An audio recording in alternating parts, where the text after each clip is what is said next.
Sportif du jour, bonjour, j'espère que vous allez bien, moi ça va super. Aujourd'hui on se retrouve dans une nouvelle vidéo pour parler d'une vidéo d'histoire car on a la 8e semaine d'entraînement pour le marathon pour tous qui aura lieu le 10 août et comme je suis en semaine de récupération, ça n'a pas grand intérêt de vous remontrer les 3 mêmes semaines que je fais mais en un peu mieux entre guillemets car là c'est de la semaine de récupération.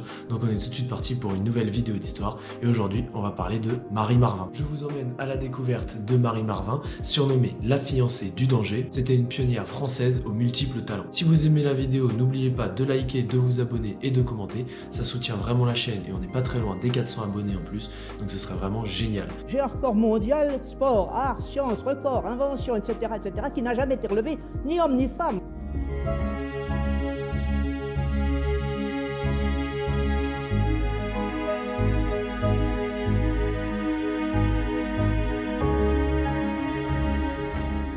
Marie Marvin est née le 20 février 1875 à Aurillac. Dès son jeune âge, elle se passionne pour les activités physiques. Elle pratique la natation, l'escrime, le cyclisme et même l'alpinisme. Marie excelle dans de nombreux sports. Elle gravit des sommets, complète le parcours du Tour de France en 1908. Cette compétition pourtant était interdite aux femmes, mais elle a réussi à faire ce Tour de France en partant à chaque fois quelques minutes après les hommes. Et sur les 114 participants, ils ne sont que 36 à y arriver, plus Marie Marvin. Elle remporte de nombreuses compétitions en natation et elle se distingue aussi en escrime et au tir. J'étais la première française à effectuer les 12 km de la traversée de Paris à la nage en 1906. Entre 1908 et 1910 à Chamonix, ou Chamonix, je sais pas comment ça se dit, vous me direz en commentaire. Elle rafle plus d'une vingtaine de médailles d'or en ski, en patinage artistique ou patinage de vitesse. Et en dehors du sport, elle est l'une des premières femmes aussi à obtenir le permis de conduire.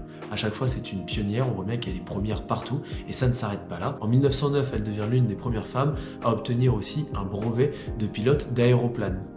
C'est un brevet d'aviation. C'est ça qui est très important. Traverser de la mer du Nord en ballon sphérique. Et en plus de sa pratique sportive, c'est une pionnière dans les inventions. Elle invente et promeut l'idée des avions sanitaires pour le transport de blessés. Quand la Première Guerre mondiale éclate, Marie Marvin, elle, veut aller au combat, mais elle est refusée car c'est une femme et seuls les hommes doivent aller au combat et sur le champ de bataille. Déterminée, elle se déguise en homme pour servir au front avant d'être découverte. Elle travaillera alors en tant qu'infirmière et ambulancière et participera même aussi à des missions de reconnaissance.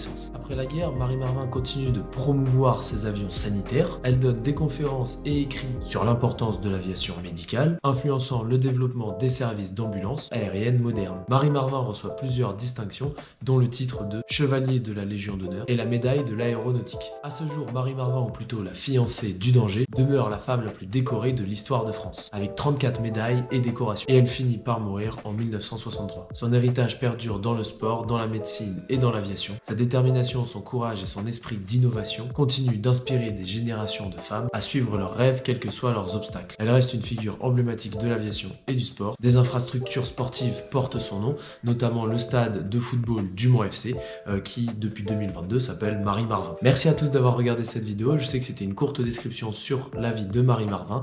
Elle n'a pas réellement fait un exploit sportif, mais elle en a fait déjà tout au long de sa vie et elle a été une pionnière pour les femmes et défendre le sport féminin. Il y en a tellement à dire que c'était compliqué aussi de faire une sélection. Si vous souhaitez vous renseigner, vous avez aussi d'autres sites sur internet. J'espère en tout cas que cette vidéo vous aura appris un petit peu plus sur sa vie et sur le sport en général. Je vous dis à bientôt pour une prochaine vidéo. D'ici là, portez-vous bien, continuez à faire du sport. Double bisous.